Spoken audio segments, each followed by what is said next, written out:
తస్య సంజనయన్ హర్షం కురు వృద్ధః పితామహాః సింహనాదం వినద్యోచ్చై శంఖం దద్మౌ ప్రతాపవాన్. ద్రోణాచార్యులకు దుర్యోధనులకు మధ్యన జరిగే సంభాషణ భీష్ముడు విన్నాడు. ఆ మాటల్లో అంతరార్థం గ్రహించాడు.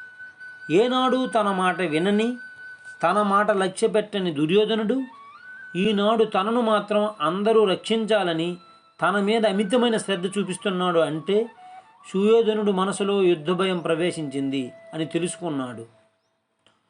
దుర్యోధనుణ్ణి ఉత్సాహపరచడానికి, వానిలో ధైర్యం కలిగించడానికి భీష్ముడు సింహంలా గర్జించాడు. తన శంఖాన్ని గట్టిగా పూరించాడు. యుద్ధమునకు సన్నద్ధం కండి అని సూచన ఇవ్వడానికి గుర్తుగా సైన్యాధ్యక్షుడు తన శంఖాన్ని పూరించాడు.